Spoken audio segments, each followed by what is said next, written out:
Bismillahirrahmanirrahim. Assalamualaikum warahmatullahi wabarakatuh. Alhamdulillah alladzi bi ni'matihi tatimmus shalihat. Asyhadu an la ilaha illallah wahdahu la syarikalah wa asyhadu anna Muhammadan abduhu wa rasuluh. Allahumma shalli wa sallim wa barik wa an'im ala sayyidina Muhammadin wa ala alihi wa sahbihi ajmain. Ya ayyuhalladzina amanu taqullaha wa qulu qawlan sadida yuslih lakum a'malakum wa yaghfir lakum dzunubakum wa may yuti'illaha wa rasulahu faqad faza fawzan 'azima. Amma ba'd. Saudara-saudariku yang dirahmati Allah, shaimin dan shaimat hafizakumullah. Alhamdulillah sudah kita jalani Ramadan kita hari ke hari, mudah-mudahan semakin baik hari-hari kita, semakin barokah dan diterima Allah Subhanahu wa taala ibadah kita. Karena kebahagiaan orang yang beribadah itu kalau tahu bahwa pahala itu pasti kita dapatkan, amal ibadah diterima, itu pasti merupakan sebuah kebahagiaan yang luar biasa. Karenanya ketika antum berbuka puasa, bunyi doanya kan seperti itu. Kita tahu zahabal dhama'u wabtallatil uruq wa thabatal ajr. Jadi kalau cuma hilang hausnya, kemudian sudah basah kerongkongan ini, ya, urat-urat semua sudah makan, sudah minum. Kalau cuma berhenti di situ, itu rugi sekali. Karenanya terakhirnya adalah wathabatal ajru, insyaallah.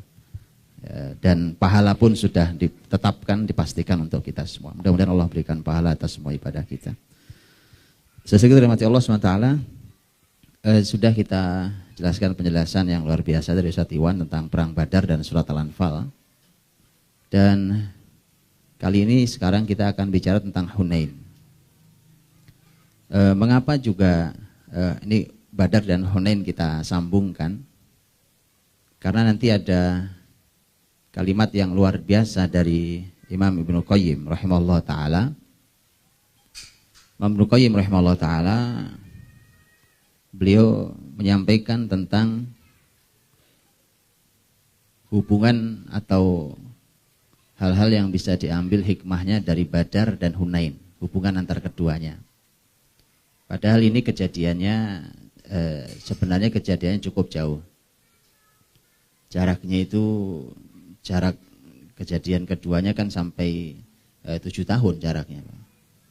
Tapi ternyata ada satu titik, ada yang menarik dari Ibnu Qayyim, dan saya bacakan kalimat beliau.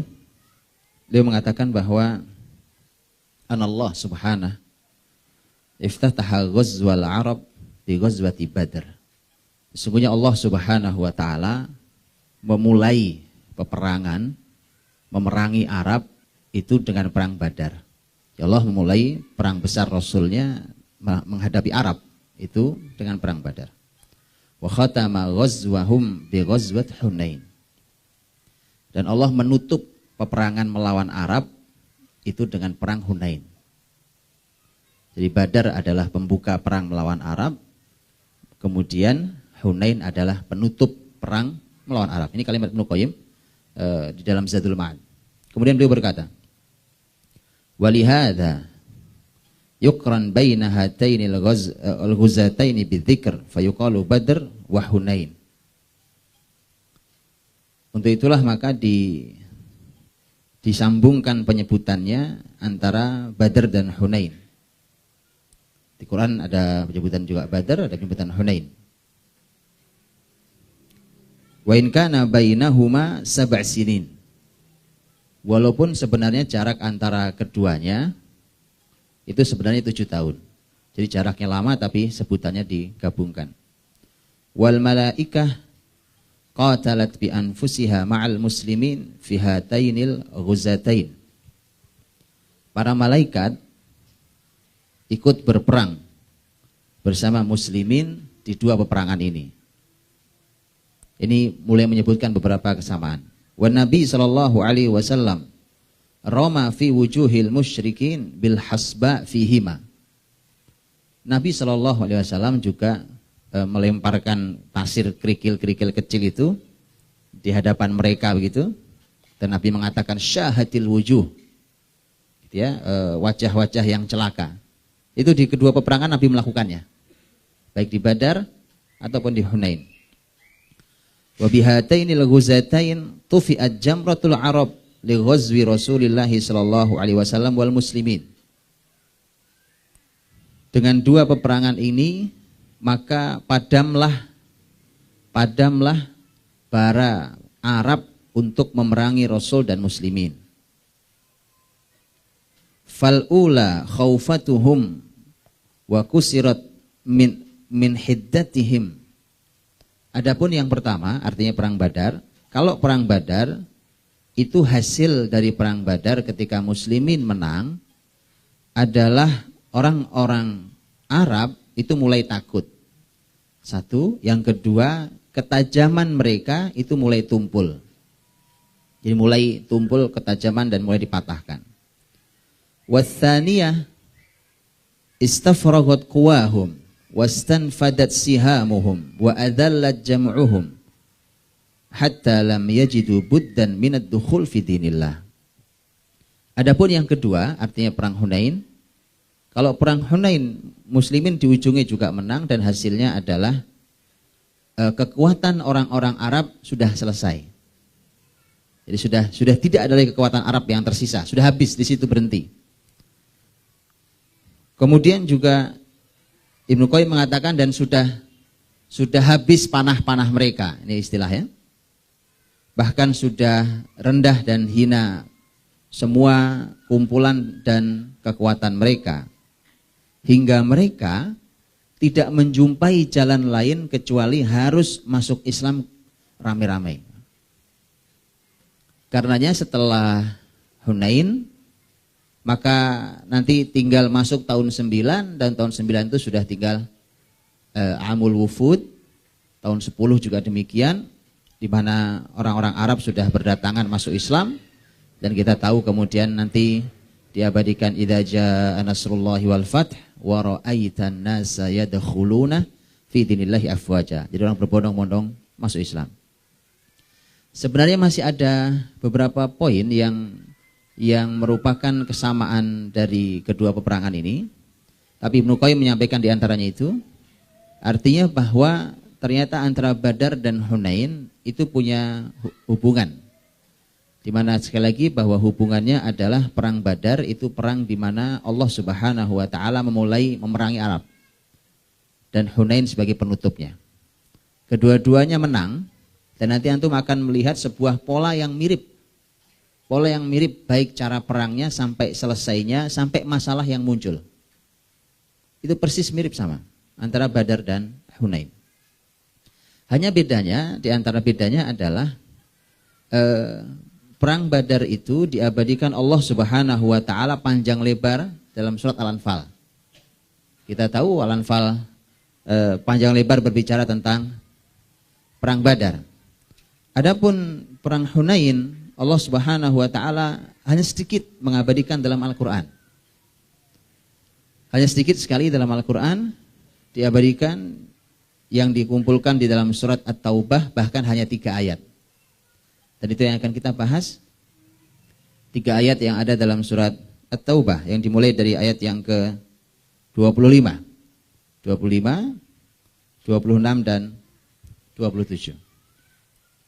3 ayat dalam surat Taubah yang berbicara tentang perang Hunain. Sesuai rahmati Allah Subhanahu wa taala, dalam surat At-Taubah Allah Subhanahu wa taala menyampaikan kisah Hunain ini. Dan At-Taubah itu termasuk surat yang terhitung paling belakang turunnya. At-Taubah. Dan menurut Mujahid muridnya Abdullah bin Abbas radhiyallahu anhu, ayat yang dalam surat At-Taubah ayat 25 yang memulai pembahasan tentang Hunain, laqad nasarakumullahu fi mawatin katsirah wa yauma Hunain, adalah merupakan ayat pertama yang turun dari surat At-Taubah ini. Kan satu surat tidak semua turun sekaligus. Menurut Mujahid rahimahullah bahwa ayat ini adalah ayat yang pertama turun dari surat Al-Bara'ah ini.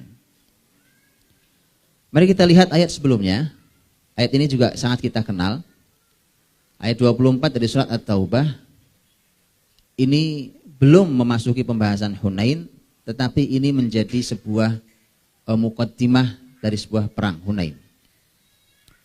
Allah berfirman, a'udzubillahi minasyaitonirrajim. Qul, katakan Muhammad, in kana aba'ukum wa abna'ukum wa ikhwanukum wa azwajukum wa ashiratukum wa amwalun iqtaraftumuha wa tijaratun takhshawna kasadaha wa masakinu tardawnaha ahabba ilaikum minallahi wa rasulihi wa jihadin fi sabilih fatarabbasu hatta ya'tiyallahu bi amrih wallahu la yahdil qaumal fasiqin. Katakan Muhammad, jika ayah-ayah kalian, anak-anak kalian, saudara-saudara kalian, pasangan-pasangan kalian, keluarga-keluarga kalian, harta-harta yang kalian kumpulkan dengan bersusah payah, perdagangan yang kalian takuti kerugiannya, tempat tinggal yang kalian ridhoi, tempat tinggal yang kalian suka, nyaman di sana. Kalau semua itu, katakan Muhammad, kalau semua itu lebih kalian cintai daripada Allah, Rasulnya, dan jihad fisabilillah, maka tunggulah Allah Subhanahu wa ta'ala mendatangkan urusannya. Ini ancaman. Allah mendatangkan urusannya adalah Allah mendatangkan hukumannya, Allah mendatangkan azabnya, dan Allah tidak memberikan petunjuk pada kaum yang fasik. Jelas ayatnya ya?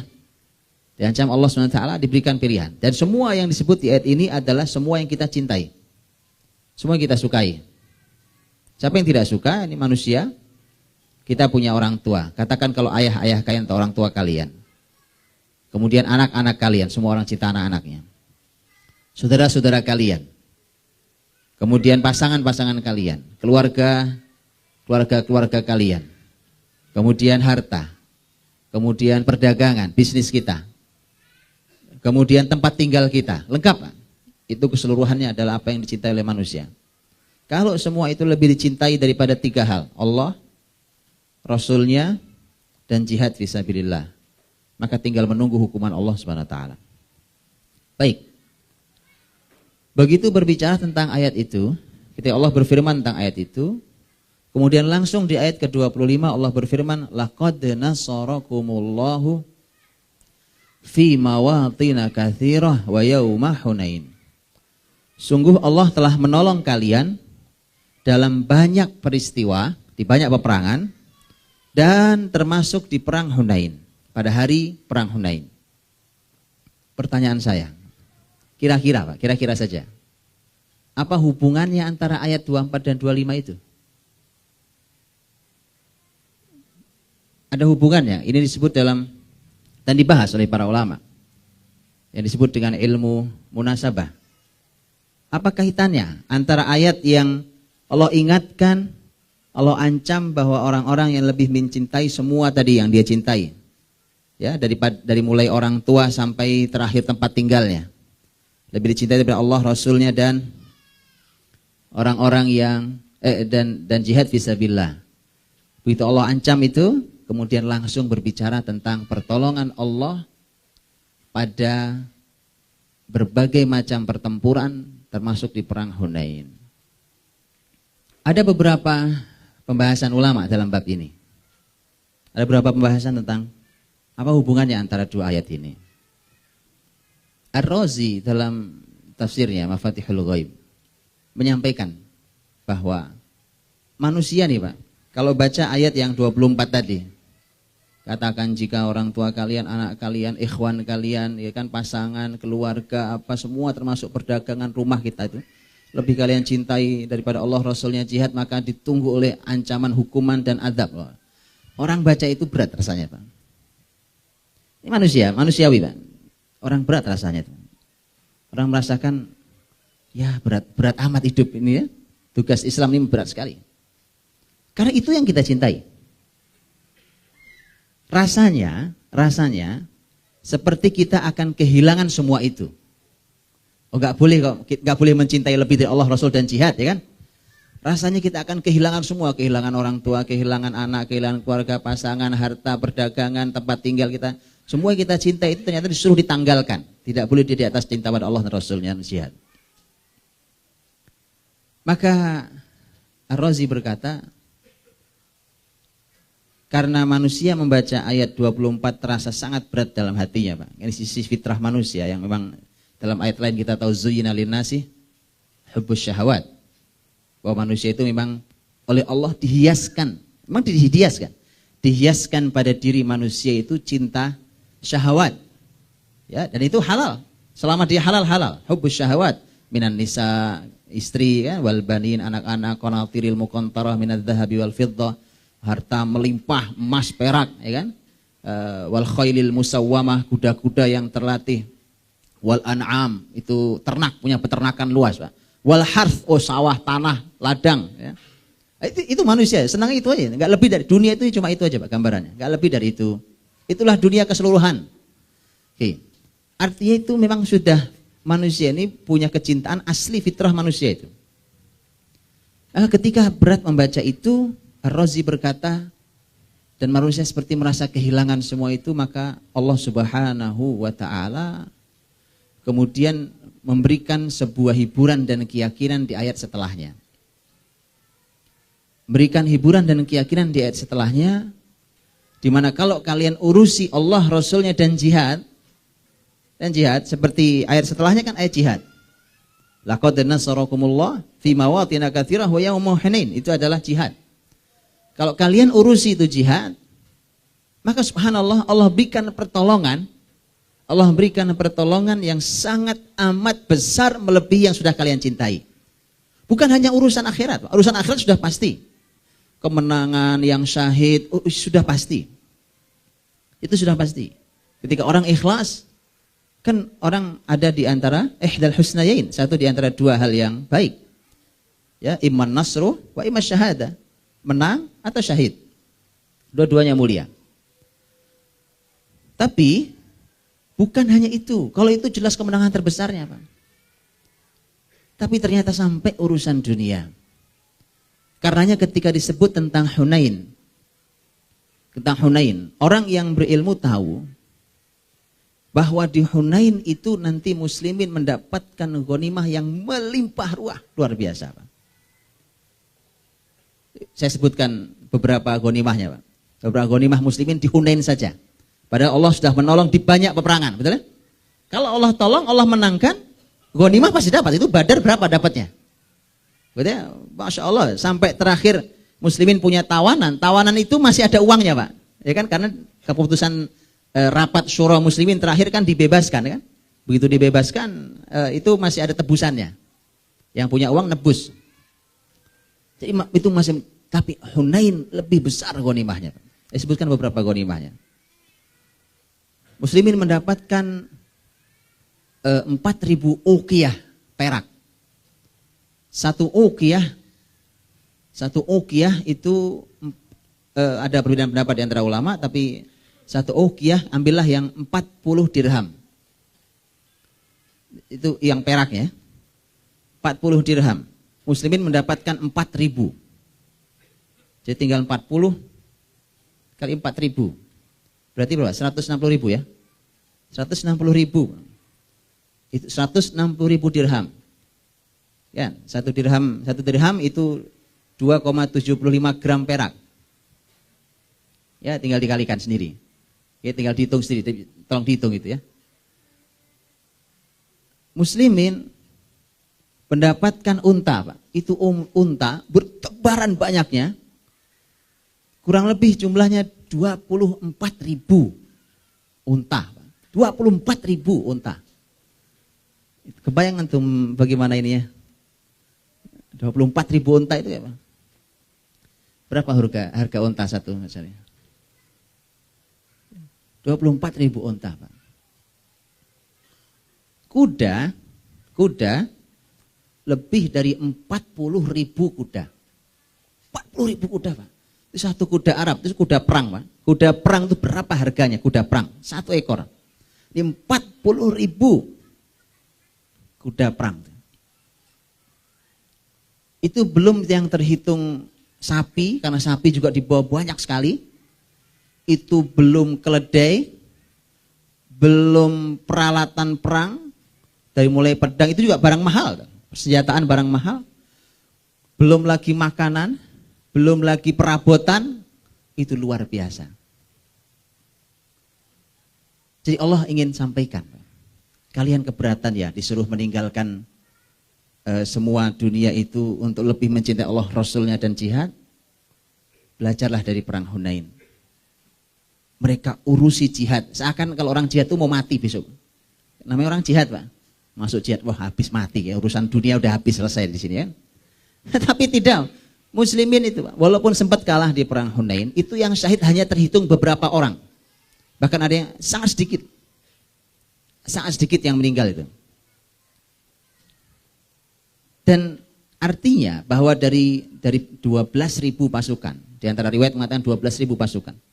12.000 pasukan yang meninggal hanya kurang dari 10 orang. Arti sangat sedikit angkanya. Dan itu artinya bahwa yang lain masih melanjutkan hidup. Dengan kekayaan yang melimpah ruah. Kekayaan yang luar biasa melimpah ruah. Allah ingin sampaikan, sudah. Sekalian masih takut untuk meninggalkan dunia itu. Jangan sampai dunia diletakkan kecintaannya atas Allah, Rasul dan jihad. Karena ternyata begitu kalian cintai Allah, Rasul, jihad di atas segalanya, dunia berikut akhirat Allah berikan. Muslimin jangan khawatir, Pak. Insya Allah, Pak. Justru kalau orang mencintai dunianya, dia pasti akan kehilangan akhiratnya, bahkan mungkin dunianya itu sekaligus akan hilang. Itu yang bahaya tuh. Karena tadi berkali-kali Ustaz Iwan menyebut ghanimah. Emang itu masalah selalu Pak, itu masalah. Sampai di Hunain masalahnya ghanimah itu. Aduh baik, inilah manusia subhanallah. Sahabat, manusia mulia. Sudah bertahun-tahun jihad, bertahun-tahun dibina Nabi SAW, dididik, ditarbiyah Nabi SAW. Tapi masalahnya cuma satu, ghanimah lagi, duit lagi, itu salah itu. Itu makanya siapa kita? Siapa kita itu? Nah, itulah kenapa harus hati-hati, diikuti betul aturan tentang harta dalam Islam itu, karena kita ini bukan siapa-siapa. Para sahabat Nabi yang sedemikian luar biasa, masalah berkutat di wilayah itu. Masalah di wilayah itu. Karenanya diingatkan di ayat 24 At-Taubah ini, agar lebih memilih mencintai Allah, Rasulnya dan jihad fisabilillah. Tentu dipahaminya dengan baik dan benar ya. Nanti kalau pemahamannya tidak baik dan benar, nanti tanggung jawab kita terhadap orang-orang yang juga diperintahkan, jangan-jangan malah kita tinggalkan, itu salah juga ya. Punya anak gak diurus, anak gak dididik, wah Anda dosa. Anda salah paham terhadap ayat ini. Ayat ini adalah ketika cinta itu berbenturan. Ketika cinta pada semua yang ada di dunia yang kita miliki ini, harus membentur cinta kita pada Allah, Rasul dan jihad fisabilillah. Baik. Bapak Ibu dirahmati Allah, laqad nasarakumullahu fi mawatina katsirah. Allah Subhanahu wa taala sungguh laqad. Nah, kata laqad itu untuk sebuah penguatan taukid untuk menyampaikan pada semua yang masih ragu.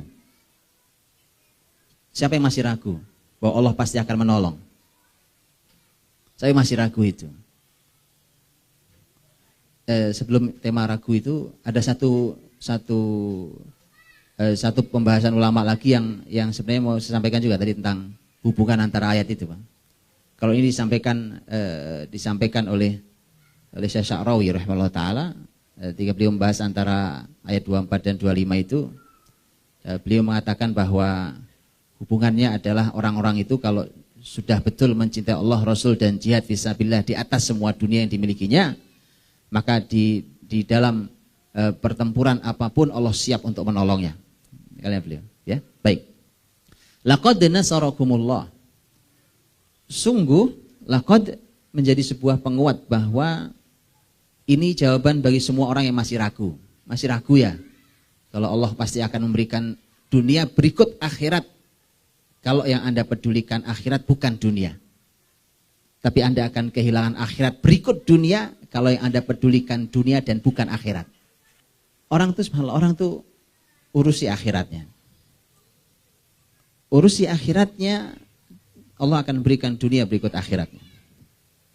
Begitu orang mencintai dunia meninggalkan akhiratnya, maka orang itu akan kehilangan akhiratnya bahkan berikut dunianya. Bagi yang masih ragu, Allah Subhanahu wa taala mengatakan laqad, sungguh. Masih belum percaya juga. Sungguh kata Allah. Yang berkata sungguh bukan manusia, Allah. Allah yang mengatakan sungguh. Masih juga percaya juga ya. Antum tahu sampai ini memang yang bisa paham adalah mereka-mereka yang memahami bahasa Arab baik, Pak. Dulu termasuk orang yang paham bahasa baik, bahasa Arab baik itu adalah yang dengan fitrahnya, nggak perlu belajar sekolah belajar bahasa Arab, itu orang-orang Arab Badui zaman dulu. Karena orang-orang Arab Badui itu malah mereka punya bahasa lebih fasih, lebih baik bahasa Arab sesuai dengan grammar dibandingkan orang kota. Nah, orang Arab Badui itu dulu kalau dengar Quran itu sampai ada yang geleng-geleng, sampai ada yang nangis-nangis, sampai ada karena mereka paham langsung tanpa dijelaskan. Dan itu banyak contohnya. Ketika ada orang Arab Badui dengar ayat, Pak.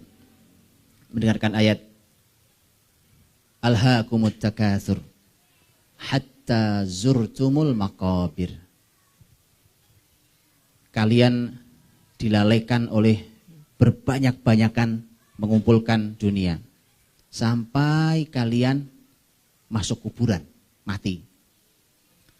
Apa kata orang Arab Badui begitu dengar kata-kata yang disusun di situ? Wallahi, demi Allah kalian semua akan dibangkitkan. Dari mana kesimpulannya, Pak? Alhaakumut takatsur hatta zurtumul maqabir. Kalian lalai oleh berbanyak-banyakan mengumpulkan harta sampai kalian masuk kuburan, sampai mati. Orang mati baru sudah berhenti nyari dunianya. Orang Arab Badui mendengarkan susunan kalimat itu, dia bilang, demi Allah kalian pasti dibangkitkan. Dari mana dapatnya? Dari kata zurtum. Diterjemahkannya memang jadi nggak enak memang, Pak. Kalau jadi memang bisa salah paham orang, makanya terjemahannya sudah benar. Sampai kalian masuk kuburan itu sudah benar lah itu, sampai mati. Kata zurtumul maqabir, zurtum itu artinya bukan masuk, Pak. Maqabir kan kuburan, zurtumul maqabir. Zurtum itu bukan masuk artinya. Zurtum itu antum ziarah. Tahu ziarah, Pak? Ziarah, berkunjung. Nanti kalau terjemahannya begitu orang salah paham.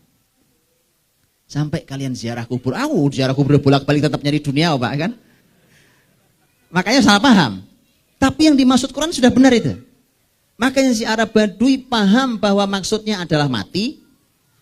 Sekaligus dia paham ketika Allah menggunakan kata zurtum untuk mati, namanya orang ziarah itu mesti pulang, Pak. Ada orang kunjung rumah temannya nggak pulang-pulang. Hatta ke rumah saudara sekalipun ya, orang nginep sehari, 2 hari, 3 hari, berapapun lamanya mesti pulang balik. Namanya saya cuma ziarah. Lihat pemahaman orang Arab Badui sederhana memahaminya. Jadi Quran itu bisa dipahami sampai oleh orang Arab Badui. Makanya, Pak, kalau kita nggak paham, memang pemahaman kita lebih rendah dari Arab Badui. Memang gitu.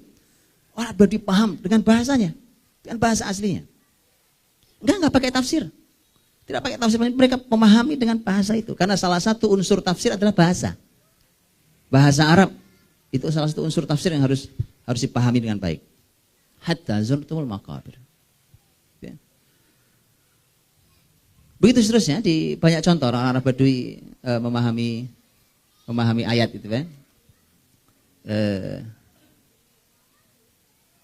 Contoh ayat lain, Pak. Allah Subhanahu wa taala berfirman, "Wa fis samaa'i rizqukum wa ma tu'adun." Gitu ya. Di langitlah adanya rizki kalian dan apa yang dijanjikan untuk kalian. Itu semua kita pahami.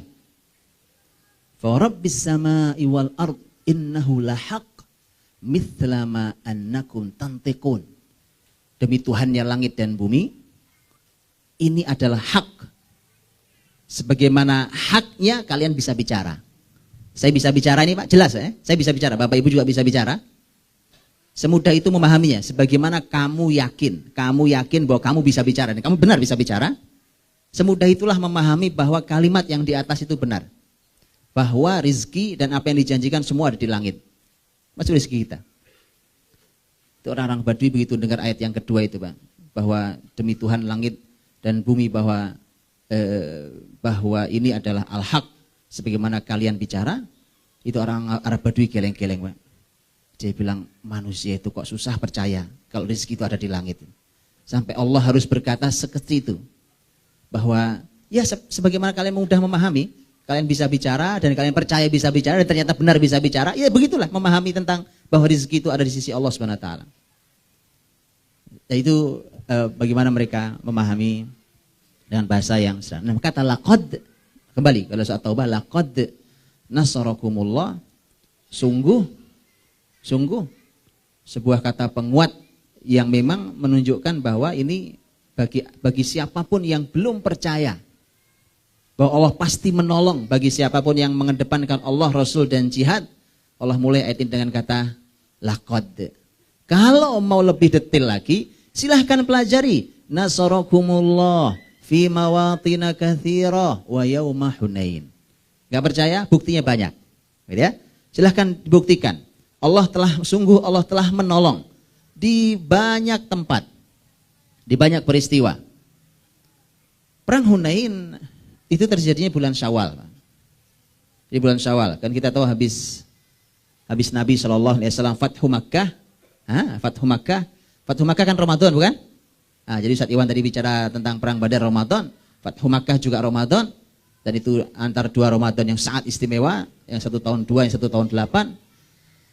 Para ulama menyampaikan kurang lebih sekitar 19 hari setelah Nabi tinggal di Mekah itu terjadi perang Hunain. Setelah kurang lebih hari ke-15 Nabi tinggal di Mekah, kemudian Nabi bergerak ke arah Hunain.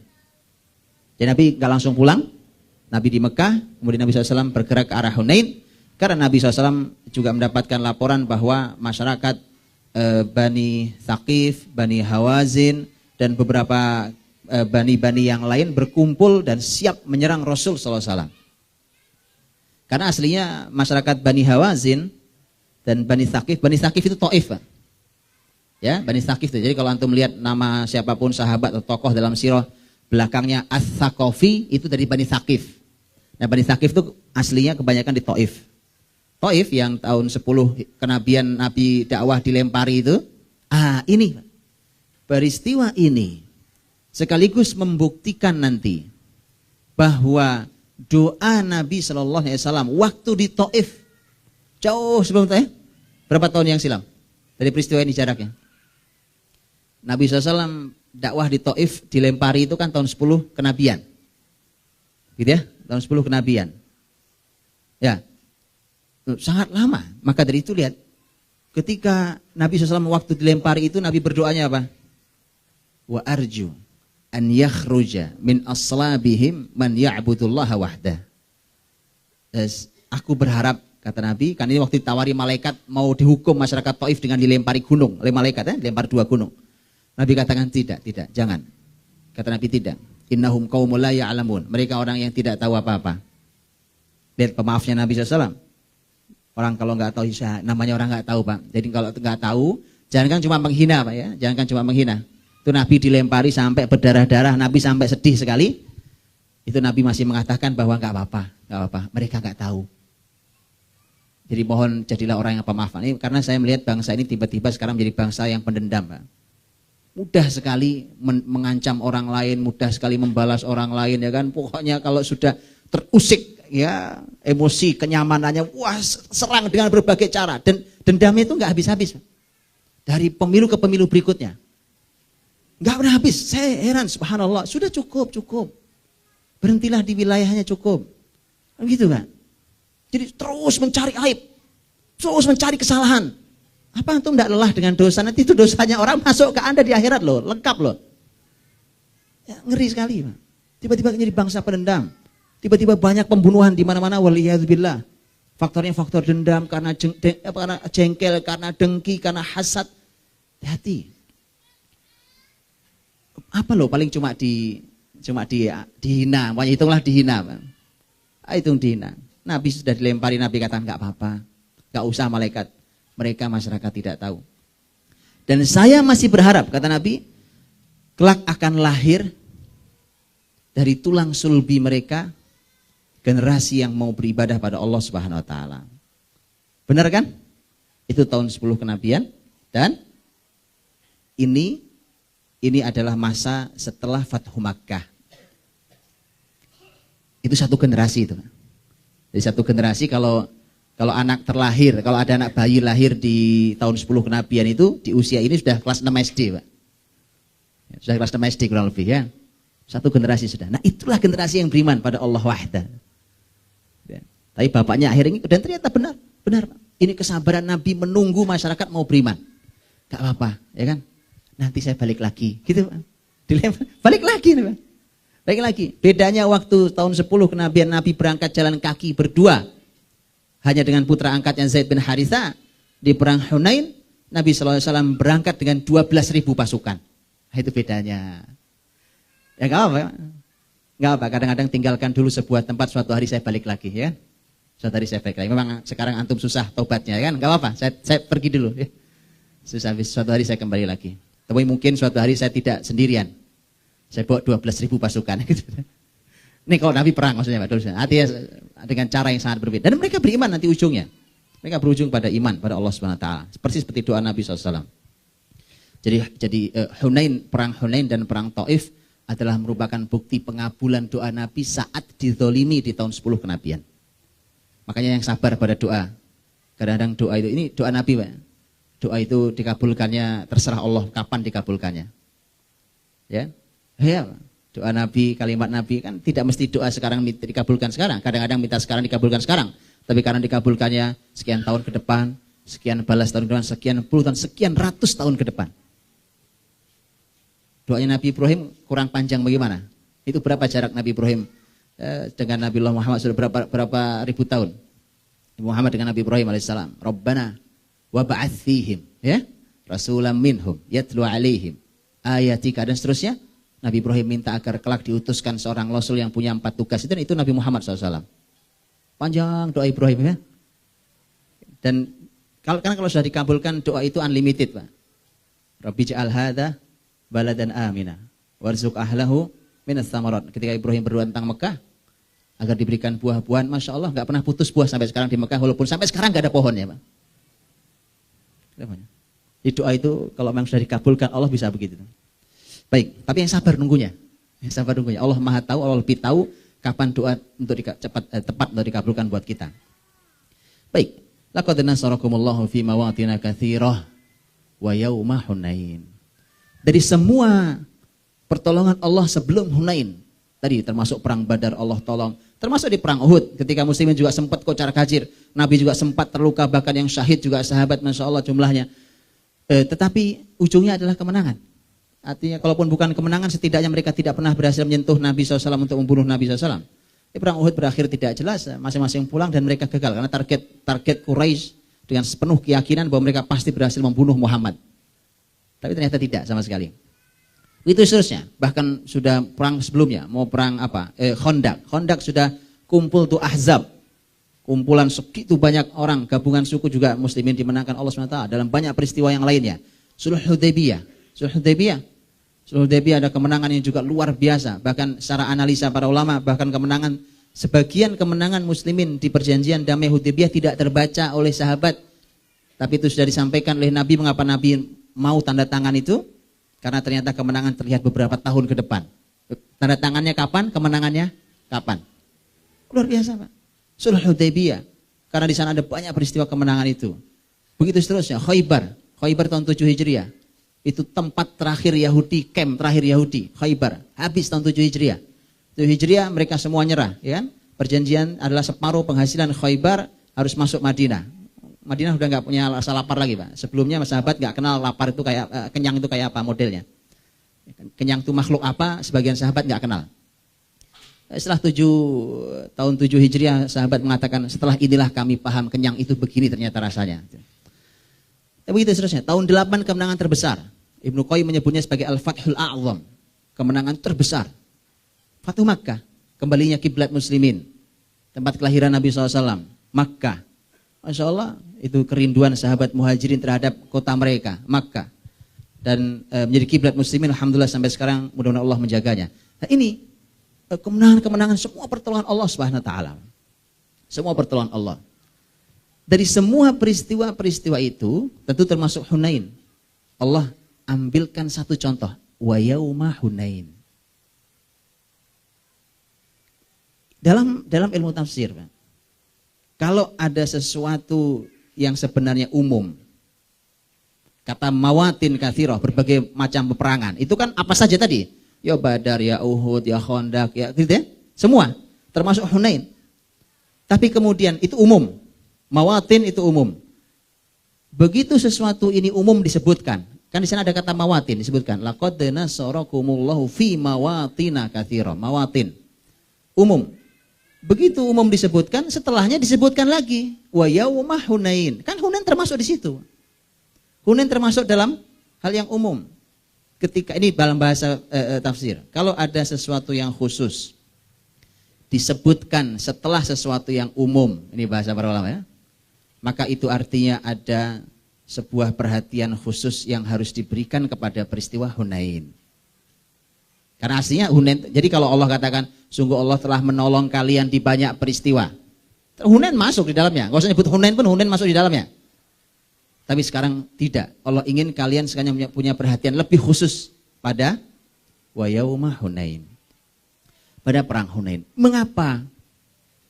Mengapa pada perang Hunain? Allah memberikan langsung. Itu temanya tema langsung. Karena ayatnya cuma pendek, cuma 3. Maka Allah berikan langsung pada pokok pembahasan. Idh a'jabatkum kathratukum. Ketika kalian bangga dengan jumlah yang banyak. Jumlah kalian yang banyak saat itu kalian sangat bangga. Saudara-saudariku dirahmati Allah Subhanahu wa taala. Muslimin saat itu disebutkan jumlahnya 12.000 tadi ya. 10.000 adalah yang dibawa Nabi dari Madinah, itu di Fathu Makkah kan Nabi bawa 10.000. Baik itu masyarakat muhajirin, masyarakat ansor, beberapa suku yang lain. 2.000, tambahan 2.000-nya itu adalah dari masyarakat Mekah dan sekitarnya, yaitu masyarakat yang dimaafkan oleh Nabi At-Tulaqa, itu tambahannya 2.000. Jadi totalnya 12.000. Muslimin seumur-umur sampai Hunain itu, dari mulai pertama masuk Madinah sampai punya pasukan terus, belum pernah muslimin punya pasukan jumlahnya 12.000. Baru kali ini muslimin punya pasukan sebanyak itu, 12.000 banyak saat itu, Pak. Ada sebuah hadis, tapi hadis ini diperdebatkan oleh para ulama tentang kesohihannya. Syekh Albani sampai sempat mensohikan hadis ini, kemudian beliau mengatakan, doif. Sampai beliau tarojo. Itu biasa dalam menurut para ulama. Artinya ada pembahasan memang secara syarat agak lumayan pelik. Hadis itu berbunyi Rasul pernah bersabda, sekali lagi ini wilayah perdebatan ulama ya, dalam kesohihannya. Nabi mengatakan, kata Nabi SAW, la tughlab 12.000 min qillah. Kalau pasukan sudah berjumlah 12.000, maka dia tidak akan dikalahkan hanya karena jumlah sedikit. Jadi kalau artinya gini, Pak, kalau sudah 12.000, satu, potensi kemenangan itu besar sekali. Itu Nabi sebut angka 12.000. Itu satu. Yang kedua, kalaupun dia kalah, faktornya bukan karena jumlah. 12 itu sudah cukup. 12.000 itu sudah cukup. Kalaupun kalah, faktornya bukan karena jumlah sedikit. Gak bisa Anda bilang, oh ini karena jumlah sedikit. 12.000 itu sudah banyak sekali. Baik. Jadi, tapi sekali lagi ini hadis ini, ada yang mengatakan sahih, ada yang mengatakan dhaif, ada yang mengatakan yang sahih adalah mauquf dan seterusnya. Mursal dan seterusnya. Baik, yang jelas. Bahwa id a'jabatkum kathratukum, saat itu muslimin yang bersama Nabi 12.000 orang itu, ternyata mereka punya masalah. Semua masalahnya hanya di hati sini, Pak. Jadi penyakitnya itu penyakit hati. ketika ada perubahan hati.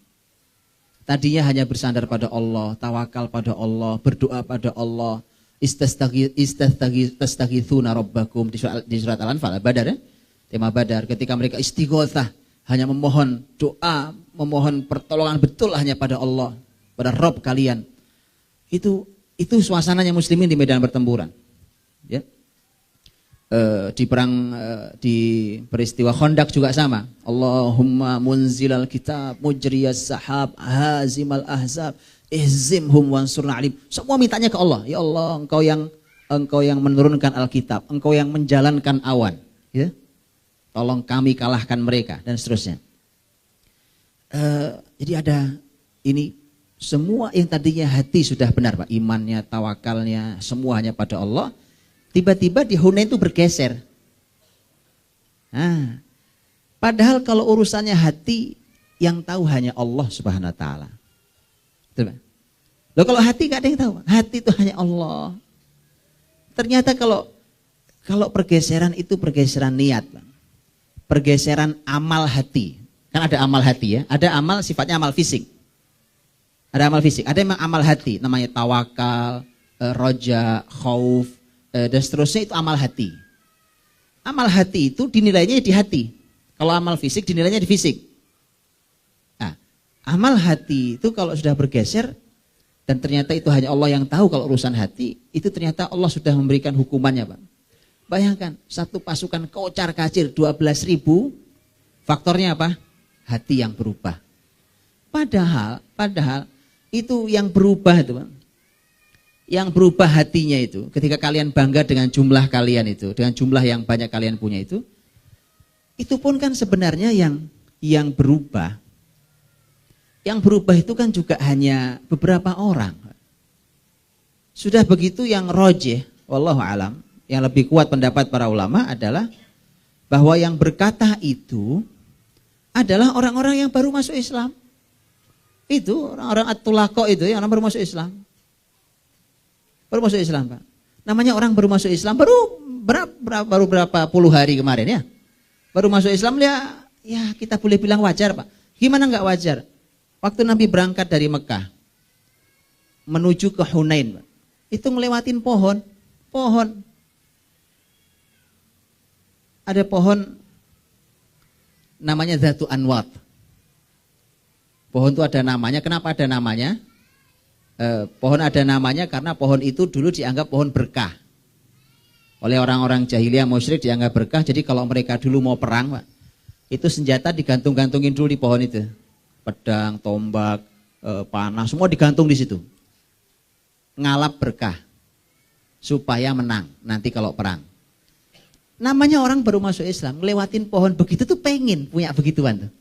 Minta ke Nabi, ya Rasulullah, ij'al lana dzata anwat kama lahum dzatu anwat. Ya Rasulullah, cobalah buatkan untuk kami pohon kayak inilah, kayak dzatu anwat ini sebagaimana ini dulu mereka punya. Kita punya lah juga satu ya, apa gitu. Biar dapat berkahnya. Nabi nggak bisa banyak bicara, namanya orang baru masuk Islam. Nah, kalau Islam dari kecil udah umur 40 tahun kayak begini terus masih juga begitu, maka kebangetan itu, Pak. Ini orang baru berapa, kan bilang tadi, Nabi itu tinggal di Mekah baru 15 hari. Pak. Itu baru masuk Islamnya, baru umur segitu umurnya. Paling lama 20 hari itu. Maka Nabi SAW jawabannya cuma Allahu Akbar. Kata Nabi. Nabi kalau dia bilang Allahu Akbar itu sudah, ada yang kan sudah, ya ada kayak begini kan. Bahasa orang Depoknya ngenes, Pak. Ya Allah, kata Nabi, Allah Akbar. Kalian ini, kata Nabi, kalian ini sama kayak kaumnya Musa. Dulu mereka pernah bilang pada Musa, ij'al lana ilahan kama lahum alihah. Musa, kasihlah kita nih Tuhan. Sama kayak mereka juga Tuhannya banyak. Kita buatinlah buat kita Tuhan satu aja, ya kan? Padahal ini urusannya pohon. Umatnya Nabi Musa tidak bicara pohon, berarti Tuhan. Artinya sama saja, walaupun ini pohon mau apa, ini kalian anggap sebagai Tuhan. Ini kemusyrikan ini, kenapa disebut musyrik? Karena dianggap sebagai Rob. Nabi mengatakan Allah Akbar kalian ini ya. Sama kayak umatnya Musa. Jadi ditegur juga, tapi ya gimana orang namanya orang baru masuk Islam dan ini sudah dalam perjalanan sebentar lagi sampai ke Hunain, Pak. Sudah ayo berangkat aja dulu. Begitu mereka melihat jumlah muslimin 12.000, mereka bilang, "Lan nughlabal yauma min qillah." Hari ini kita tidak mungkin kalah hanya karena jumlah sedikit. Itu kan bukan kalimat orang beriman, Pak. Apalagi medan pertempuran, ngeri, Pak. Umar bin Khattab itu, Bapak Ibu, radhiyallahu anhu, waktu beliau jadi khalifah, beliau pernah kirim surat kepada Sa'ad bin Abi Waqqas radhiyallahu anhu. Sa'ad bin Abi Waqqas itu kan tugasnya berat sekali karena beliau harus mimpin peperangan besar di Persia, di antaranya Qadisiyah, di antara yang besar sekali. Karena setelah Qadisiyah itu sudah selesai Persia. Karena begitu Qadisiyah tinggal memasuki wilayah ibu kotanya nanti, begitu seterusnya sudah habis. Habis Persia sudah habis. Maka menjadi pintu besarnya adalah Qadisiyah yang dipimpin oleh sahabat mulia Sa'ad bin Abi Waqqas. Umar itu pesannya ke Sa'ad bin Abi Waqqas gitu, Bang. Saat Allah Subhanahu wa taala memenangkan kita karena takwa kita dan karena maksiat musuh kita. Lihat kalimatnya. Harus dipegang kuat, Bang. Kita mau menang, 2 poin kuncinya. Karena takwa kita dan selama mereka masih maksiat. Tapi kalau kita ikut maksiat pasti kalah.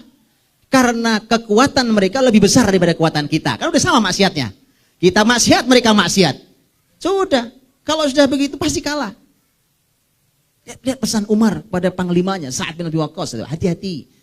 Jadi panglima itu, Bapak Ibu, dalam Islam panglima perang itu bukan cuma jagain strategi perang, kan? Suruh jagain maksiat.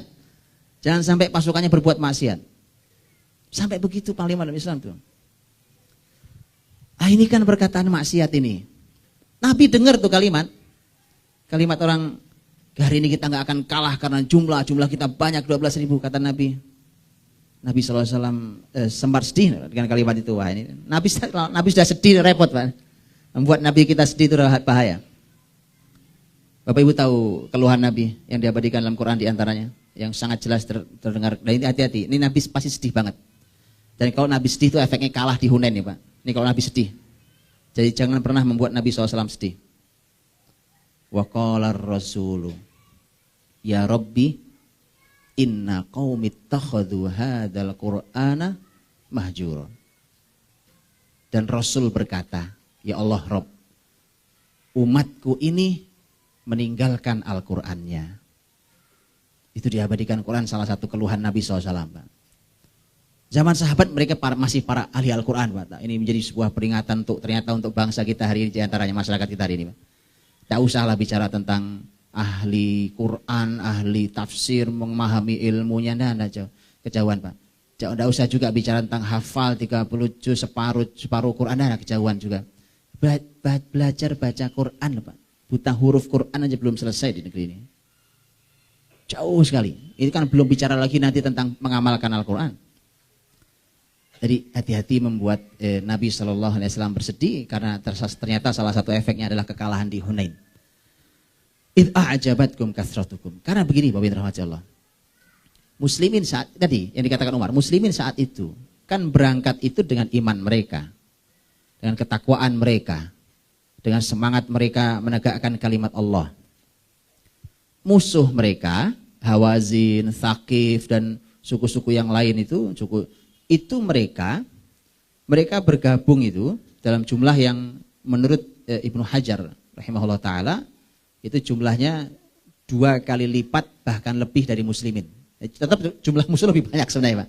Cuma karena muslimin nggak pernah melihat jumlah pasukan sebanyak itu, jadi mereka bangga betul dengan jumlahnya.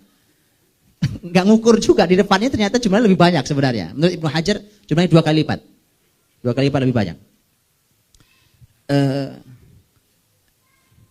Jadi mereka ini, musuh-musuh ini Bapak Ibu rahmati Allah, itu memang turun di Hunain itu, baik masyarakat Thaqif, Taif atau Hawazin, mereka kumpul di sebuah lembah namanya lembah Wadi Autos namanya, lembah Autos. Autos itu sebelahnya Hunain, jadi Hunain sebelahnya Autos. Mereka kumpul di Autos itu. Pemimpin mereka namanya Malik bin Auf, ini pemimpin panglima tertinggi di Hawazin, Thaqif dan semua yang kumpul itu. Malik bin Auf itu saat itu yang memimpin, dan dia ketika memimpin itu dia punya kepercayaan diri dan punya sebuah kebijakan atau punya strategi militer yang enggak lazim. Apa kepercayaan dirinya? Dia mengatakan, kami yakin menang. Karena kami lebih hebat daripada Quraisy. Ini cara dia menghibur diri, Pak. Kenapa? Karena Quraisy itu di masyarakat Arab dikenal masyarakat yang memang paling disegani dan ditakuti. Tapi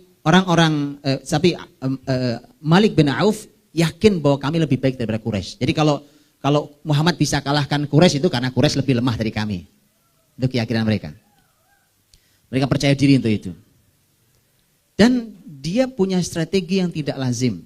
Di sini karena dia membuat sebuah strategi yang tidak lazim. Kan aslinya, kenapa Hawazin dan Thaqif dan masyarakat yang kumpul itu mereka sudah menyiapkan pasukan. Waktu Nabi baru bergerak dari Madinah ke Mekah untuk Fathu Makkah ya Pak, ini baru untuk Fathu Makkah. Mereka menduga Nabi Muhammad itu akan mengarah ke mereka. Nah gitu. Makanya mereka menyiapkan pasukan sebaik mungkin. Jadi persiapan mereka itu sudah dahsyat sekali. Nah, kalau Mekah memang kaget, ya kan? Masyarakat Mekah, Quraisy memang kaget itu, Pak. Di luar dugaan tiba-tiba udah deket. Nah, mereka nggak sempat siap-siap memang sudah habis juga kekuatan Mekah. Mereka siapkan sebaik mungkin. Ternyata Nabi tidak ke arah Hawazin, tapi Nabi masuk ke Mekah. Akhirnya karena mereka sudah siapkan pasukan itu, sekalian mereka, nah kita sudah siap juga mengalahkan Muhammad, maka mereka bergerak dari wilayahnya menuju ke Mekah, tapi nanti bertemunya di Hunain itu. Jadi mereka sebenarnya niat bergerak mereka adalah ketika yang paling sangat besar adalah ketika Quraisy kalah, dan Quraisy itu adalah Arab yang paling terhormat. Karenanya mereka tergerak Arabismenya, Pak. Kearabannya tergerak mereka. Ini kita harus pertahankan. Jadi mereka ini menggunakan fanatisme jahiliyah untuk disebarkan. Sudah selesai Quraisy sebagai Arab terbaik, kita pertahankan ini. Kehebatan Arabnya. Faktor yang kedua yang menggerakkan mereka mau berperang itu, lihat itu, dan ini strategi yang tadi saya katakan, yang aneh itu. Malik bin Auf itu dia membawa semua masyarakatnya, baik yang ahli perang, tentara mereka, laki-laki yang perkasa, sampai semua perempuan, anak-anak, semua dibawa. Ini enggak lazim di peperangan, anak-anak kok dibawa. Di Arab pun tidak, ini aneh di Arab pun. Bukan hanya itu, semua harta benda dibawa. Makanya tadi ghanimahnya banyak banget, Pak. Begitu cara Allah untuk memberikan kekayaan pada muslimin caranya, diantaranya ya. Mereka bawa semua kambing, ya kan, semua ternak kambing, onta, kuda, keledai, semua peralatan mereka bawa. Jadi kayak orang boyongan satu bangsa besar itu. Makanya Malik bin Auf ketika ada di lembah Autos itu, sebelum perang, ketika ada di lembah itu, ada salah satu tokoh sudah sangat senior, sudah tua sekali, ada di tempat itu juga. Bersama mereka, ini tokoh yang sangat disegani, salah satu pemimpin suku. Ini disebutnya sebagai orang bijak di antara mereka. Dia cuma nanya, kita ada di mana ini? Karena buta, Pak, dia buta. Jadi ini penasihat ini ya, kepala suku ini. Ini kepala suku sekaligus penasihat masyarakat. Kita ada di mana? Masyarakat mengatakan di lembah Autos. Dia mengatakan dengan bahasa yang senang, dia mengatakan sudah benar tempat di Wadi Autos. Tapi kata dia, tapi saya kok mendengar ada yang aneh ini. Kok ada suara kambing, ada suara sapi, ada suara, kan kambing buat apa dibawa, Pak? Kalau kuda, ya, unta jelas, sapi, kambing, bahkan saya dengar suara perempuan dan anak-anak. Kenapa mereka ada di sini? Mereka katakan ini strateginya Malik bin Auf, panglima tertinggi. Panggil Malik sini. Panggil Malik sini. Kata penasihat senior bilang, kamu salah. Biarkan mereka, letakkan mereka di tempat yang tinggi. Karena kan lembah itu, Pak. Letakkan mereka di tempat yang tinggi. Kalau kamu menang, mereka nyusul kalian. Karena kalian menang. Kalau ternyata kalian kalah, mereka selamat. Itu memang begitu aslinya. Ternyata tidak, Pak. Malik bin Auf mengatakan, Bapak, Anda ini sudah tua. Sudah tua, Pak. Nampaknya Anda mungkin sudah lelah, ya kan. Sudah gak secanggih dulu mikirnya. Ya begitu mana. Anak muda ya kan dengan semangat tingginya dinasihati orang tua, dia bilang, Bapak udah capek, istirahat ya Pak, istirahat. Ini anak muda ini bicara ya kan. Strategi anak muda ini. Bapak ini sudah terlalu tua. Akhirnya dia mengatakan, apa tujuan Malik bin Auf? Tujuannya adalah kalau harta anak istri dibawa semuanya, orang akan berperang mempertahankan mereka gila-gilaan, Pak. Betul kan? Orang akan habis-habisan, tidak kenal lelah, nggak kenal takut karena di belakangnya ada hartanya, semua ada di belakang situ, ada istrinya, ada anaknya, habis-habisan mereka akan pertahankan itu. Itu rencananya Malik bin Auf. Jadi strategi orang kafir itu pasti nggak lepas dari itu, Pak. Tadi saya katakan yang pertama adalah fanatisme kesukuan lah, fanatisme kelompok lah, fanatisme tadi dan seterusnya bangsa lah. Yang kedua tidak jauh. Faktornya hanya untuk mempertahankan harta yang sudah kita punya. Lagi-lagi kan? Secara harta yang sudah kita punya, sapi, kambing, segala macam tadi termasuk anak, istri. Itu motivasi terhebat mereka untuk berperang. Jadi yang dihadapi muslimin itu niatnya memang sudah salah. Musuh Islam kan selalu salah niatnya.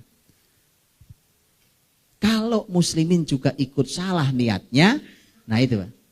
Kalau juga ikut salah niatnya, ya sama sudah. Makanya Allah berikan sebuah pelajaran yang mahal. Idh a'jabatkum kathratukum. Ketika kalian merasa bangga dengan jumlah kalian. Itu kesalahan fatal. Padahal bangga itu cuma di sini, betul ya? Bangga itu cuma di hati, Pak.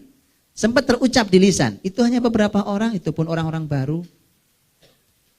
Ini pelajaran, subhanallah. Di dalam peristiwa sangat penting, Bapak Ibu. Apalagi medan pertempuran seperti itu. Dalam soft perjuangan dakwah muslimin hari ini pun sama. Di wilayah-wilayah penting itu memang seharusnya dihati-hati ketika ada orang-orang baru yang belum kayak gitu, Pak. Karena apa yang terjadi pada mereka berefek buruk pada kebersamaan semua.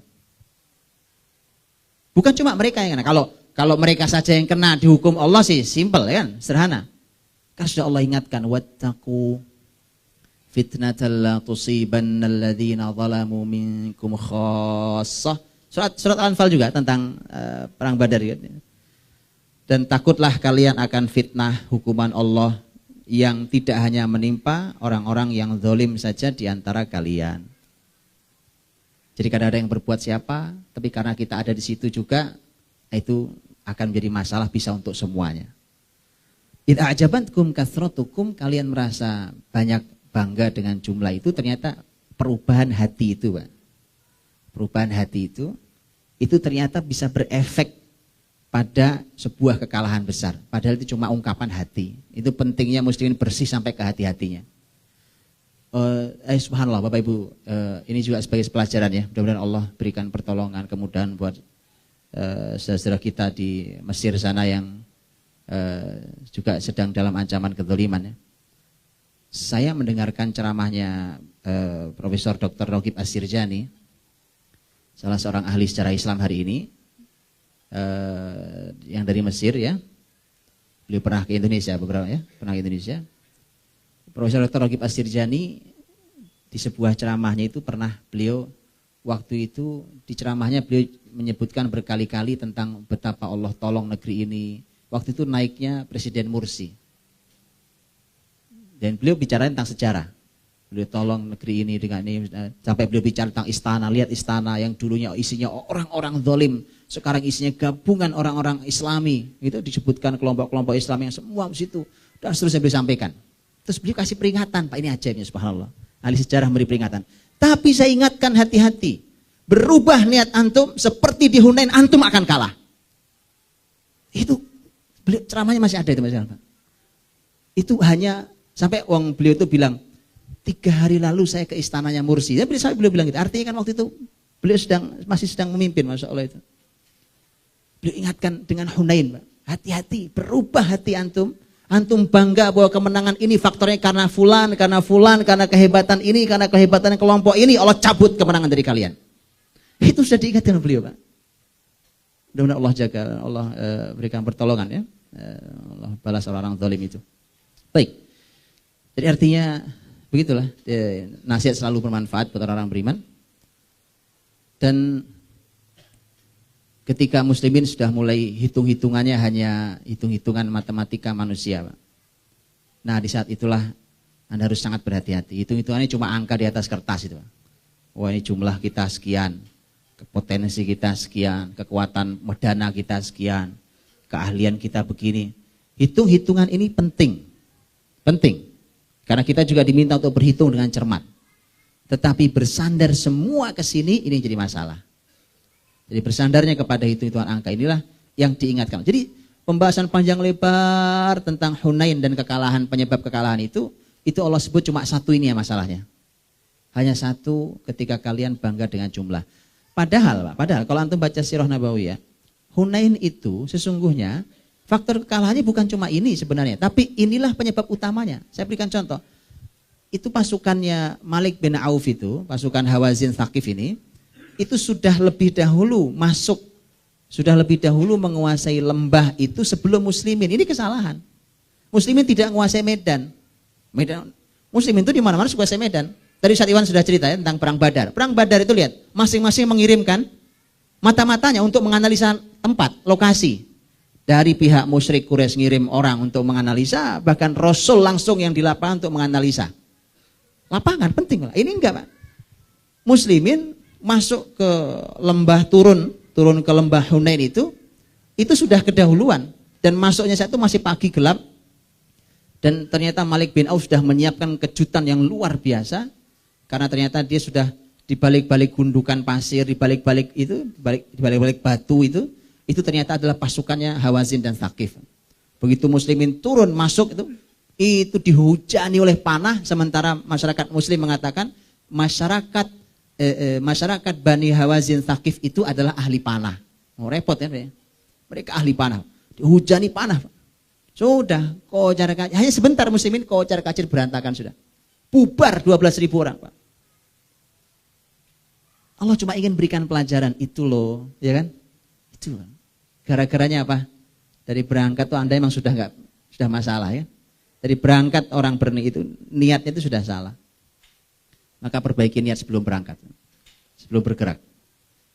Kalau bergeraknya niatnya sudah salah, enggak ada hasil istimewanya.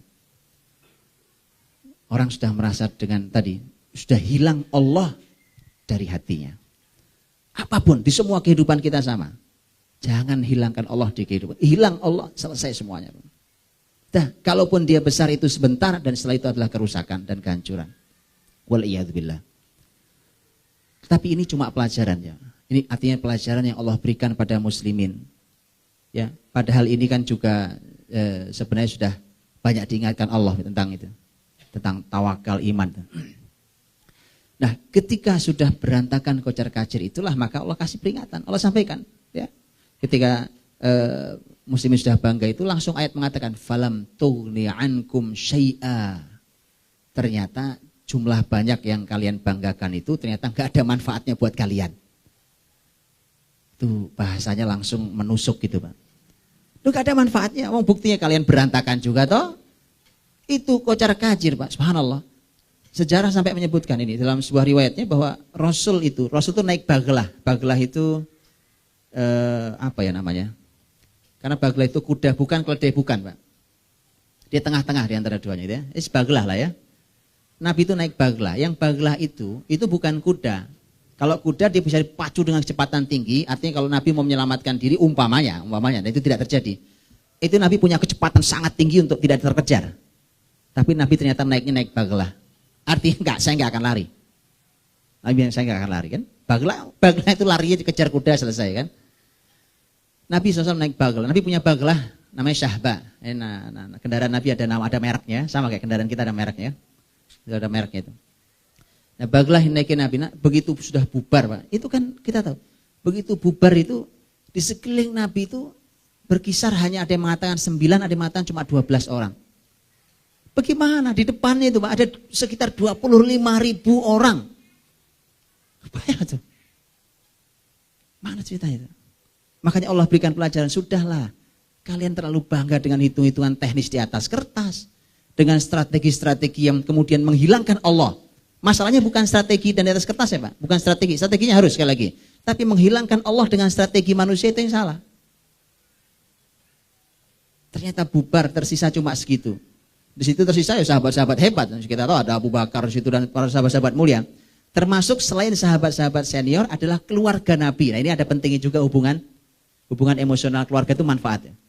Karena di sana ada Abbas bertahan. Ya, Abbas bertahan, Abu Sufyan bin Haris bertahan di sana, Al-Fadl anaknya Abbas bertahan juga di sana, Ali bin Abi Thalib juga bertahan di sana, keluarga bertahan di sana. Total paling banyak hanya 12. Menurut Iwan 12 atau 9. Jumlah sangat sedikit. Mau ngapain coba? Di hadapan segitu banyak pasukan yang lain sudah kabur, udah nggak bisa diurus. Mau kemana sudah, mereka sudah pergi semua. Tapi subhanallah, lihat iman. Kadang-kadang orang beriman memang berbuat salah, Pak. Gitu ya, tidak ada manusia sempurna. Tapi orang beriman itu kalau berbuat salah dipanggil menuju Allah gampang kembalinya. Itu ciri generasi beriman. Anak kita semua generasi ini, pemimpin kita semua sama, Pak. Orang yang baik, orang yang punya iman itu yang kalau dipanggil menuju Allah itu segera kembali. Salah sih mungkin berbuat salah, namanya manusia, Pak. Sama, sahabat sudah lari, Pak. Itu enggak yang 10.000, enggak yang 2.000 kabur semua. Dan itu sempat keluar, ya Rob, keluar kalimat-kalimat yang lagi-lagi namanya orang baru-baru masuk Islam mau diajak perang ya Pak. Ini resiko itu. Jumlahnya banyak lagi 2.000. Gini gampangnya Pak. Ini berapa orang nih yang jumlah hadir banyak sekali kan? Ini sekarang hadir nih. Tiba-tiba umpamanya suatu hari ngaji separuh hilang Pak. Entah satu lain hal tinggal separuh gitu ngajinya Pak. Itu ada sebuah semangat yang turun. Sekarang di medan pertempuran, Pak. Kalau 1-2 orang yang lari mah diingetin, mas jangan lari, medan pertempuran kok lari. Balik. Gitu kan? Lah yang lari 2.000 orang gimana, Pak? 2.000 orang. Itu sampai yang ketakutan itu bukan hanya manusianya, Pak. Karena kuda, onta semua balik arah, itu onta dibalikin ke Nabi enggak mau ontanya juga. Karena semua ikut teman-teman onta lain kan, ontanya juga lari, temannya onta juga ikut lari semua tuh, lari semua. Sampai ada sahabat yang begitu nanti kan dipanggil satu-satu. Mereka mau kembali ke Rasul. Begitu dipanggil mereka kembali itu ontanya, kudanya ditarik untuk kembali ke Rasul. Enggak mau kuda ontanya. Akhirnya dia turun dari kuda ontanya, dia lepas. Udah jalan-jalan pulang saya pun. Balik ke Rasul. Sampai kuda onta pun enggak mau balik. Pak. Itu. Jadi mundur ke belakang kalau jumlah banyak tuh enggak mudah, Pak. Jadi harus hati-hati ya. Itu akan meruntuhkan semangat yang lain. Nah, disitulah Nabi SAW ini panggilan. Jadi sebenarnya iman itu masih kokoh di hati muslimin. Tapi hanya karena satu dan lain hal itulah maka mereka harus melakukan kesalahan dengan mundur di medan pertempuran. Itu kesalahan besar. Tapi karena masih ada iman, sinyalnya masih kuat Pak. Itu dipanggil, ada panggilan itu masih masuk. Maka Nabi minta ke Abbas, paman beliau. Abbas, kata Rasul, Abbas, panggil mereka. Cara manggilnya unik Pak. Panggil mereka Abbas. Abbas radhiyallahu anhu ini paman Nabi itu memang orang yang dikenal suaranya keras sekali Pak. Jadi Abbas itu punya suara jahuris saut. Jadi memang suaranya itu besar sekali, kencang suaranya. Cara manggilnya unik banget. Yang dipanggil adalah bukan lagi kesukuan. Orang Mekah, enggak gitu Pak. Orang Madinah, enggak masuk gitu. Suku Aus, walaupun nanti ada bahasanya di situ. Tapi yang utama panggil ya muhajirin. Muhajirin orang hijrah. Jadi berdasarkan amal, bukan berdasarkan urusan dunia. Karena gara-gara urusan dunia kita kalah. Masa mau dipanggil pakai urusan dunia lagi? Panggil pakai urusan akhiratnya. Karena kita pernah bersama-sama. Ayuhal muhajirun, balik-balik muhajirun. Ansor artinya mereka yang menolong. Kan Nabi hijrah ke Madinah, orang-orang Madinah disebut para penolong. Bahkan lebih khusus dipanggil, ya ashabas samurah. Samurah itu nama pohon di mana muslimin baiat ridwan di bawah pohon itu. Di Sulhul Hudaybiyah tahun 6 Hijriah. Dulu ada pohonnya sudah ditebang, zaman Umar ditebang pohonnya, Pak. Ya, sama gara-garanya dibuat ngalap berkah lagi. Sama Umar tebang pohonnya, tebang sama Umar.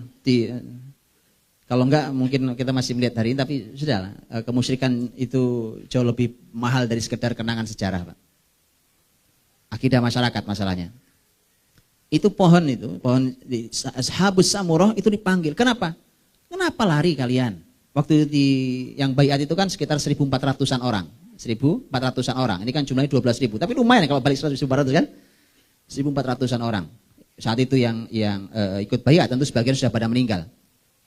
Panggil, wah ya, orang-orang yang pernah baiatur ridwan. Wah, dulu baiatur ridwan orang siap mati padahal nggak siap. Ya kan baiatur ridwan itu isinya itu. Siap menuntut balas darah Utsman karena dan seterusnya. Silakan dibuka sejarahnya. Ketika dipanggil begitu kan tergerak mereka. Kembali semua kenangan masa lalu tentang kebaikan-kebaikan yang pernah mereka lakukan. Gitu kalau mau menang lagi, Pak. Gitu ya. Jangan panggil pakai urusan hitung-hitungan angka, uang, sudah. Panggil kenangan indah mereka saat bersama Islam. Saat bersama dakwah ini, saat bersama iman ini, gitu. Saat bersama Islam ini, saat sama-sama kita dalam naungan Allah Subhanahu wa taala, bersama Quran kita. Itu panggilan yang paling tepat untuk mereka mau kembali. Jangan diiming-iming yang lain, gak akan balik mereka. Gak akan kembali. Baik ya? Ya Ashabus Samurah, balik yang pernah baiat ridwan. Coba ada hal yang unik lagi. Abbas memanggil dengan kalimat, ya ashab suratil Baqarah. Coba Pak. Para ahli surat Al-Baqarah, apa urusan surat Al-Baqarah, Pak? Kenapa begitu? Surat Al-Baqarah dalam Quran itu surat yang spesial karena panjangnya. Panjang ayatnya, Pak.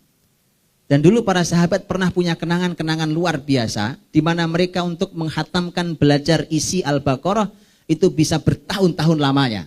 Umar belajar 12 tahun. Abdullah bin Umar 8 tahun belajar Al-Baqarah, Pak. Jadi mereka hidup lama dari bawah naungan Quran. Al-Baqarah saja. Dia ada kenangan panjang. Gitu ya. Mungkin hari ini kalau orang Indonesia karena akrabnya dengan Al-Fatihah boleh panggil, wah orang senang Al-Fatihah. Kan banyak Al-Fatihah. Al-Fatihah kan banyak Al-Fatihah. Ayo orang Al-Fatihah. Ya ashab surat Yasin. Kan Yasin.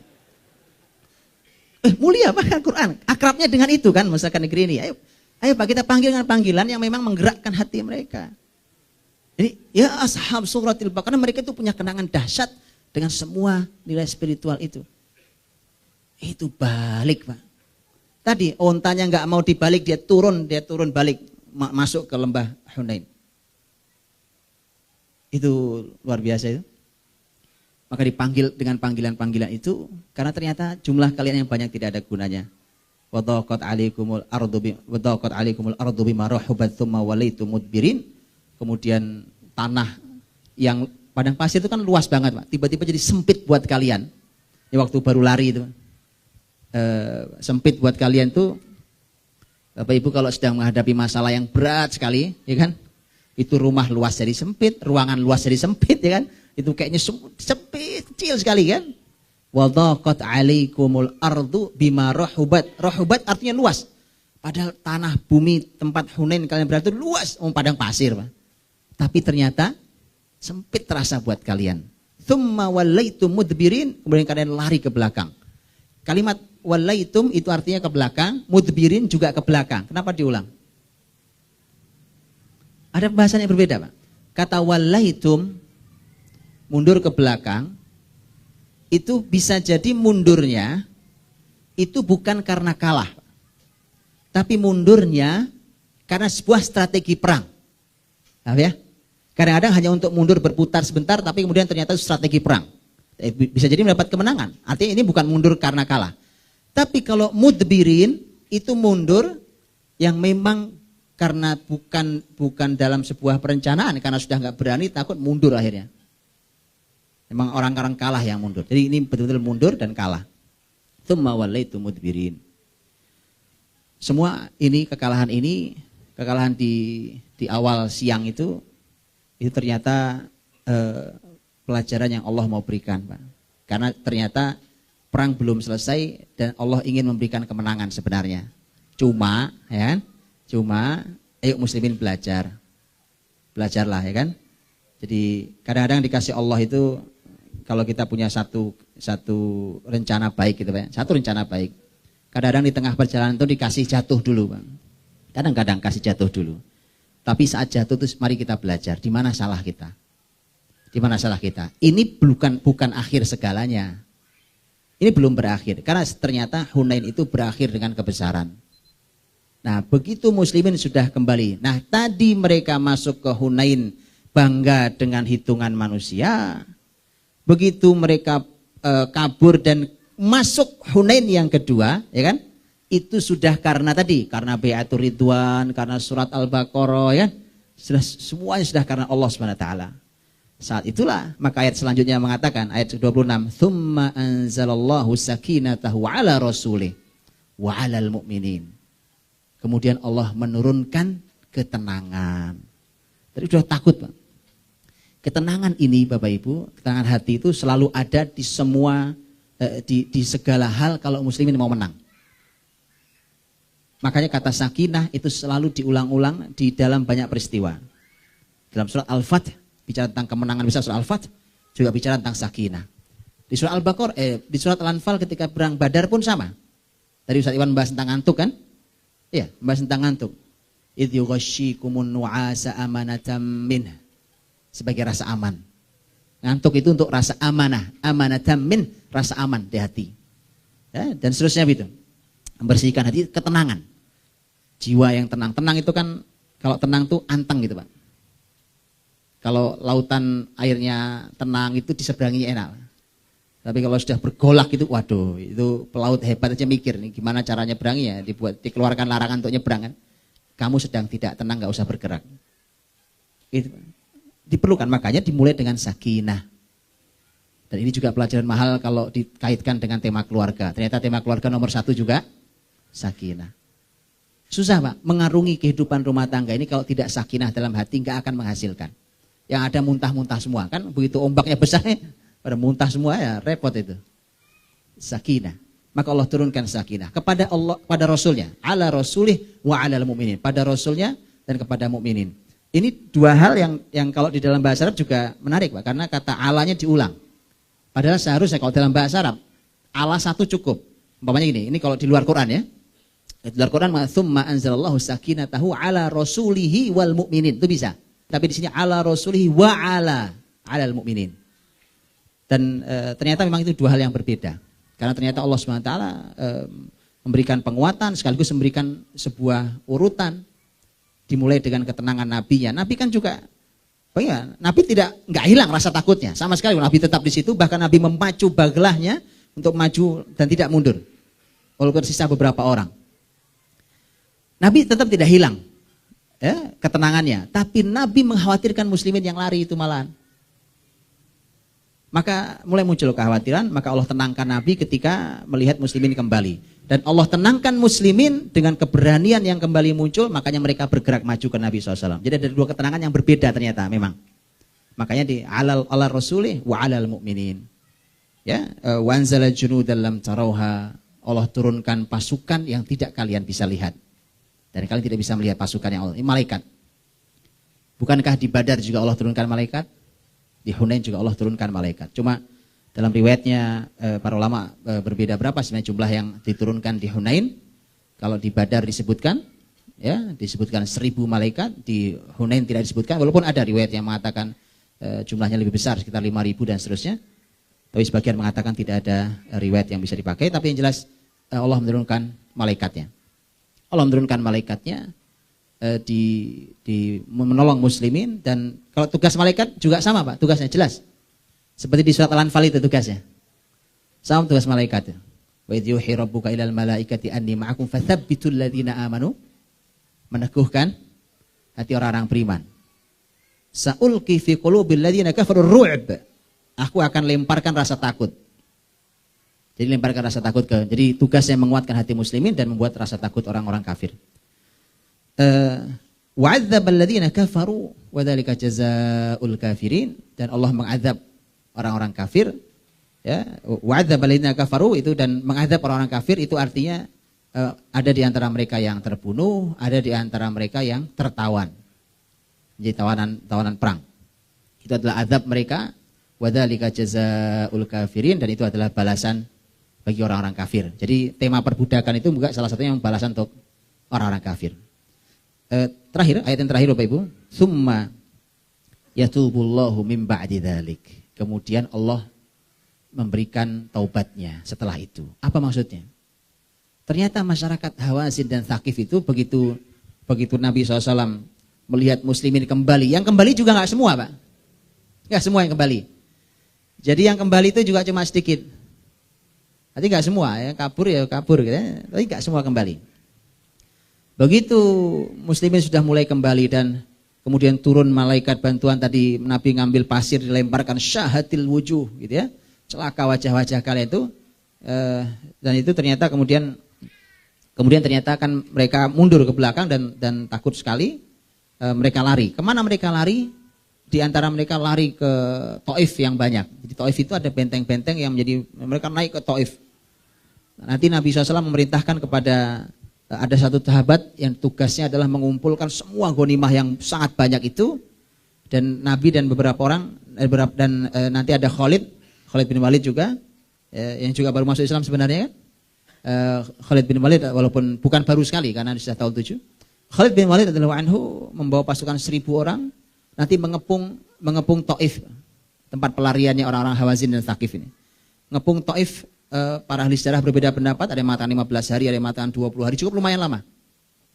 Mengepung itu sampai nanti mereka menyerah, dan Nabi SAW nanti berkumpul, semua ghanimah dikumpulkan di Ji'ronah. Ya Bapak Ibu yang pernah umroh haji tahu nama Ji'ronah, dikumpulkan di Ji'ronah. Di Ji'ronah itulah nanti pembagian ghanimah. Di Ji'ronah itu nanti, jadi nanti juga Nabi SAW menerima pertaubatannya orang-orang Hawazin dan Thaqif dan mereka masuk Islam. Jadi baru saja perang, kemudian mereka masuk Islam, satu-satu dan Nabi terima. Karena Nabi apa? Karena Nabi terima. Jadi mereka yang baru saja memerangi Nabi itu terima masuk Islam. Nabi bertanya, mana Malik bin Auf? Pemimpin kalian mana? Ada ya Rasul. Sampaikan salamku. Kalau dia mau masuk Islam, aku berikan dia rasa aman di sini. Aman dia di sini. Dan akan aku berikan 100 ekor unta. Gitu Pak. Ya namanya pemimpin tuh, ya kepalanya kan itu aja isinya Pak. Gampang Pak, kasih aja 100 unta beres itu. Kasih unta aja.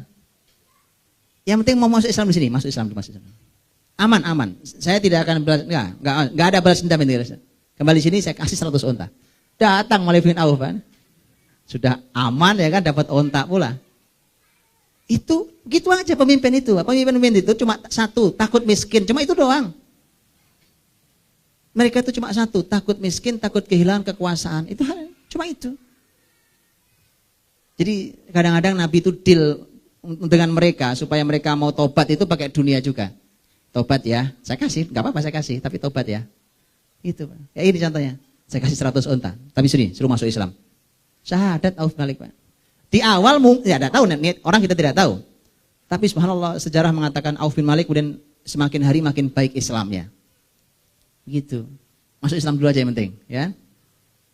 Nah, disitulah Allah menerima pertobatan mereka. Allah menerima pertobatan wa yatubullahu alaihim. Allah menerima pertobatan mereka. Tsumma yatubullahu min ba'di dzalika 'ala may yasha. Wallahu ghafurur rahim. Allah Maha Pengampun lagi Penyayang. Ini Allah terima pertobatan mereka. Dan peristiwa Hunain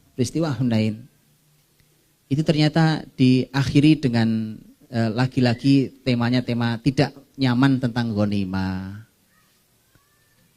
Bisa bayangkan ya Pak ya. Subhanallah, itu musuh lari karena pertolongan Allah. Makanya disebutnya Hunain ini faid, bukan ghanimah.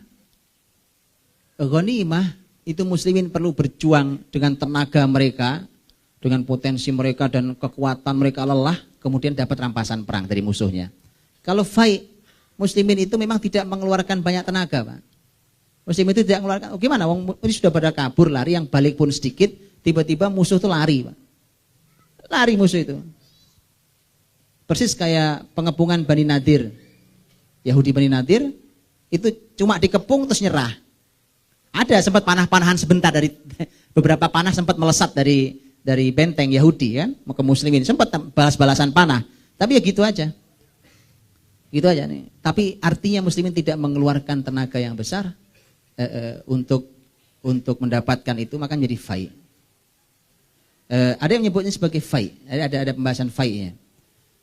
Tapi nanti Nabi SAW membaginya. Karena itu sebutnya fai. Kalau fai itu murni haknya di tangan Rasul SAW. Kalau ghanimah yang murni haknya di tangan Allah dan Rasul cuma 1/5. Kita tahu ya, surat Al-Anfal. Tapi kalau fai itu murni. Jadi kalau Nabi memberikan ke siapa terserah dong. Tapi namanya manusia Pak ya. Lagi-lagi balik ke ayat 24 lagi di atas tadi. Ya urusan balik lagi urusannya nih, urusan kambing ya kan. Enggak lebih Pak, sehari juga sama kambing, onta, kuda sama, sapi, enggak lebih dari itu. Urusannya enggak jauh dari itu. Makanya umat itu kalau belum sembuh dari ini belum bisa ada kemenangan Pak. Belum sembuh dari ini, belum bisa. Harus perlu orang yang kokoh sekali untuk menyambut kemenangan yang diberikan Allah Subhanahu wa taala itu. Nah, ini di Ji'ronah pembagian ghanimah, bukan ghanimah, fai ya. Itu Nabi bagi, Nabi panggil satu-satu. Yang dipanggilin itu malah yang kabur-kabur duluan itu, Pak. Yang bikin orang kabur rame-rame itu yang kabur-kabur duluan dipanggil. Itu dipanggil-panggilin satu-satu, kasih 100, kurang kasih 100 lagi. Onta, Pak. Kurang kasih 100 lagi. Wong banyak, Pak. 40.000 itu saya bilang, 24.000 onta, 40.000 kambing. 100 enggak, kasih 100. Auf bin Malik tawarannya masuk Islam 100 onta buat Auf bin Malik. Itu dibagi. Sahabat-sahabat senior enggak dapat, Pak. Ya Allah, itu gimana coba? Lihat manusiawi radhiyallahu anhu ajmain. Akhirnya mereka apa? Ya, ada kalimat-kalimat sampai ke kuping Nabi. Yang sangat mengeluh adalah masyarakat Madinah, masyarakat Ansar radhiyallahu anhum ajmain. Dan antum nanti silakan baca Pak, luar biasa bagaimana laki-laki Pak. Urusan dunia itu kalau orang beriman selesai dipanggil hatinya dengan iman bukan dengan dunia lagi. Mereka permasalahkan urusan ghanimah itu kan, urusan ghanimah. Dan insyaallah Nabi SAW Nabi kemudian menyampaikan, kumpulkan orang Ansor, kumpulkan. Nabi SAW kata Nabi, aku sudah dengar apa yang kalian sampaikan di luar sana, obrolan kalian di luar, ya kan? Nabi SAW mengatakan, alam atikum dullalan fahadakumullahu bi. Bukankah aku nemui kalian waktu kalian dulu dalam keadaan tersesat, kemudian Allah berikan petunjuk pada kalian. Wa'alatan fa'agnakumullah. Kalian dalam keadaan kekurangan, kemudian Allah berikan kecukupan. Wa a'da'an fa'allafallahu baina qulubikum. Kalian dulu saling bermusuhan. Orang Madinah saling bermusuhan. Kemudian Allah satukan hati-hati kalian. Jadi Nabi membuka dengan ceramah di hadapan khusus orang-orang Ansor ini. Orang yang sangat dicintai Nabi. Kemudian mereka mengatakan bala ya Allah wa Rasuluhu afdal. Nabi mengatakan, ala tujibuni. Kenapa kalian tidak ada yang menjawab? Jawab kalimat saya. Mereka mengatakan, dengan apa kami menjawab ya Rasulullah? Nabi kan ingin, ayo sekarang keluarkan kalimat kalian sekarang. Kan ini sama-sama hitung-hitungan jasa nih Pak. Dulu kalian berjasa sama saya, sekarang sekalian tidak ridho saya berikan harta-harta itu ke orang-orang yang baru masuk Islam. Bahkan kalimatnya ada sebagian kalimat yang masuk gitu tuh kan, Nabi Muhammad begitu sudah besar menang lupa sama kita nih.